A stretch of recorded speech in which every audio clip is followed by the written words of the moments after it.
வணக்கம். தங்க மாமி சமையல் சேனல்லேருந்து மாமி பேசுகிறேன். இன்னைக்கு நம்ம சமையலை தான் ஒரு ரெசிபி பண்ண போகிறோம்.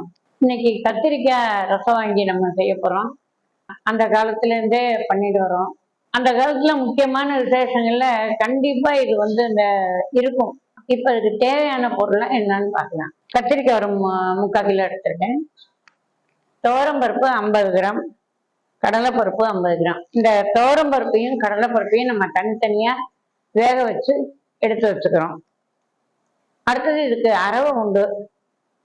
அரவைக்கு மல்லி, உளுந்தம்பருப்பு, தேங்காய், ஜீரகம், வரமிளகாய் ஒரு 4. இதை நம்ம வறுத்து இதை அரைக்க போறேன். அடுத்தது இதுக்கு புளி ஒரு 25 கிராம் புளி எடுத்திருக்கேன். நீங்களும் அந்த அளவுக்கு எடுத்துக்கலாம். தாளிக்கிறதுக்கு கடுகு, வரமிளகாய், மஞ்சப்பொடி, சாம்பார் பொடி 2 ஸ்பூன் எடுத்திருக்கேன். தேவையான அளவு உப்பு, தாளிக்கிறதுக்கு நல்லெண்ணெய், வெல்லம் ஒரு கட்டி, கருவேப்பிலை. இதுதான் நம்ம வீட்டில் இருக்கிற பொருளை வச்சு பண்ணலாம். இது நம்ம வீட்டில் எப்பவுமே இருக்கிற பொருள் தான். இந்த கத்திரிக்காயை நான் கூட்டுக்கு வெட்டுற மாதிரி குண்டு வெட்டு தான். நான் அதை வெட்டிட்டு காமிக்கிறேன். அதே மாதிரி துவரம்பருப்பை தனியாகவும் கடலைப்பருப்பை தனியாகவும் நான் வேக வச்சுக்கிறேன். இப்போ கத்திரிக்காயை நான் இது மாதிரி கட் பண்ணி எடுத்துட்டேன். நீங்களும் இது மாதிரி கூட்டுக்கு நம்ம எப்படி பண்ணுறோமோ அது மாதிரி பண்ணிக்கலாம். இப்போ துவரம்பருப்பை தனியாக வேக வச்சு எடுத்துருக்கேன். கடலைப்பருப்பு தனியாக வேக வச்சு எடுத்துருக்கேன். அரவைக்கு முதல்ல நம்ம வறுத்து எடுத்துக்கலாம்.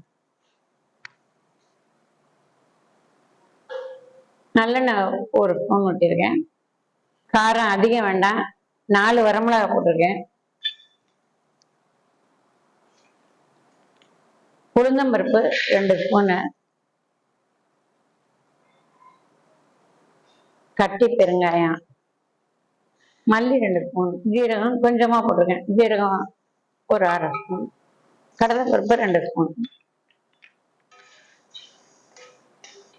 இந்த பருப்பு மிளகாயில நல்லா நம்ம சிவக்க வறுத்துக்கலாம். அப்பதான் வாசனையா இருக்கும். இப்ப தேங்காய் ஒரு 4 ஸ்பூன் நான் துருவி வச்சிருக்கேன். இந்த அரவையில இந்த தேங்காயை நான் சேர்க்கிறேன். இப்ப இந்த அரவைக்கு உண்டானது எல்லாமே நம்ம நல்லா சிவக்க வறுத்துட்டோம். இது ஆற விட்டு அரைச்சிக்கலாம். இப்ப நான் கடாயில தண்ணி வச்சிருக்கேன். இப்ப நறுக்கின கத்திரிக்காயை இதெல்லாம் நல்லா அலம்பி பொண்ணுங்க 2-3 தடவை நல்லா அலசிக்கணும். அப்பதான் கருப்பு இருக்காது, கடுக்காது, நல்லா பளிச்சுன்னு இருக்கும். நான் அளவா தண்ணி வச்சிருக்கேன். ஏன்னா புளி தண்ணி வேற ஊத்த போறோம் நம்ம, அதுக்காக ரொம்ப தண்ணி வைக்கல. இந்த கத்திரிக்காய் நம்ம முழுகிற அளவு தண்ணி வச்சா போறோம். இப்போ இதுக்கு மஞ்சப்பொடி ஒரு 1/2 ஸ்பூன் சேர்க்கிறேன்.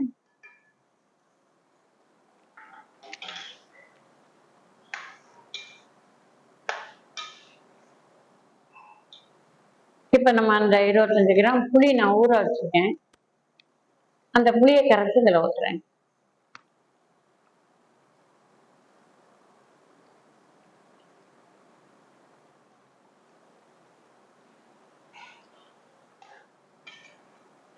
இதுக்கு நிதானமா நான் தேவையான உப்பு போடுறேன்.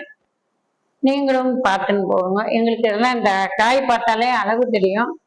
நீங்க போடு கொஞ்சம் ஜாகிரதையா கொஞ்சமா போடுங்க. போடலைன்னா அப்புறம் மறுபடியும் போட்டுக்கலாம்.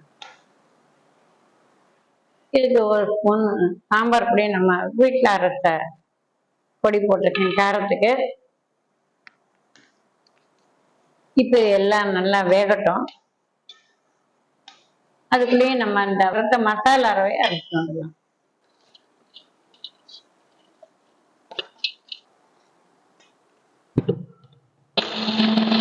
வறுத்த சாமான்களை அரைச்சாச்சு. நான் இந்த கத்திரிக்காய் ரசம் வாங்கி இது மாதிரி குண்டு வெட்டி இருக்கோம். நல்லா வெந்து போச்சு.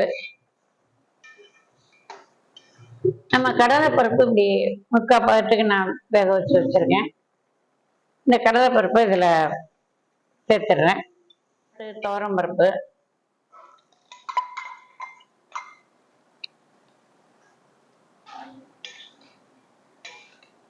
இந்த வறுத்த அரவையை இதில் சேர்க்குறேன்.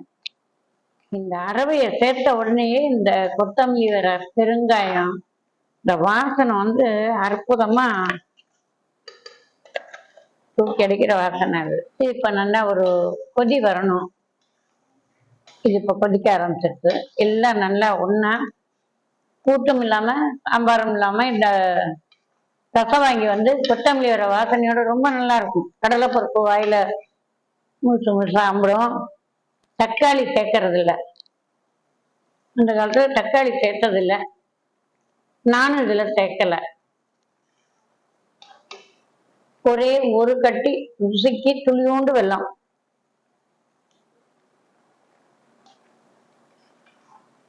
எல்லாம் ஒன்று சேர்ந்து நல்லா கொதிச்சு போச்சு. இப்போ இதை நான் இறக்கி வச்சுட்டு இதுக்கு தாளிக்கிறேன். இது இரும்பு கரண்டி, ரொம்ப வருஷமா வச்சிருக்கேன், எத்தனையோ வருஷம் ஆச்சு. இந்த இரும்பு கரண்டியில தாளிக்கிறேன். தாளிக்க நல்லெண்ணெய் தான் ஊற்றுறேன். 2 வரமிளகாய், ஏற்கனவே நம்ம சாம்பார் பொடி ஒரு ஸ்பூன் போட்டிருக்கோம், அரவையில் வரமிளகாய் போட்டிருக்கோம், அதனால ரொம்ப காரம் வேண்டாம்.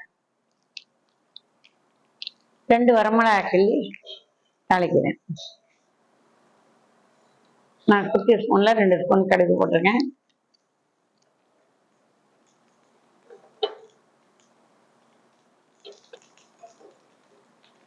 எப்பவும் கடுகு நல்லா வெடிக்கணும், வெடித்தாதான் நமக்கு அந்த கசப்பு போகும், அந்த பதார்த்தமும் நமக்கு நல்ல சுவையா இருக்கும்.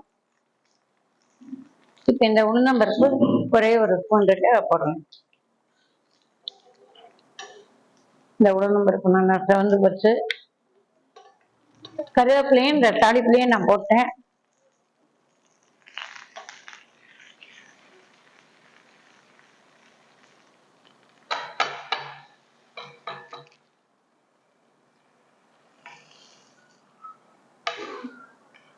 இந்த கத்திரிக்காய் ரசம் வாங்கி ரொம்ப அருமையா இருக்கும், ஆற ஆற இன்னும் நல்லா இருக்கும்.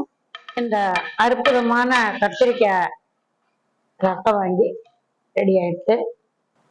கத்திரிக்காய் ரசம் வாங்கி இப்போ செஞ்சு காமிச்சிட்டேன். கல்யாணங்கள் எல்லாமே இது பண்ற பழக்கம். இதை நீங்க சாம்பாருக்கு பதிலாகவும் வீட்டில் செஞ்சுக்கலாம். சாம்பார் செய்யாத அன்னைக்கு இது ஒரு நாள் நம்ம செஞ்சு பார்த்துக்கலாம். இது சாதத்துல போட்டு சாப்பிடவும் நல்லா இருக்கும். லஞ்சு பாக்ஸுக்கும் குழந்தைங்களுக்கு நீங்க சாதத்துல கலந்து டிஃபன் பாக்ஸ்ல போட்டு கொடுக்கலாம், கெட்டு போகாது. இதுல வறுத்துக்கிறதுனால நல்லா இருக்கும், ராத்திரி வரலையும் கூட இருக்கும். வந்து தோசை, சப்பாத்தி, இட்லி அதுக்கும் நம்ம இதை உபயோகப்படுத்திக்கலாம். நீங்க இதை ஒரு தடவை வீட்டில் செஞ்சு பார்த்துட்டு கமெண்ட் பாக்ஸில் கமெண்ட் பண்ணுங்க. தங்கம்மாமி சமையலை சப்ஸ்கிரைப் பண்ணுங்க. மீண்டும் ஒரு நல்ல ரெசிபியோட உங்களை எல்லாரையும் சந்திக்கிறேன். நன்றி, வணக்கம்.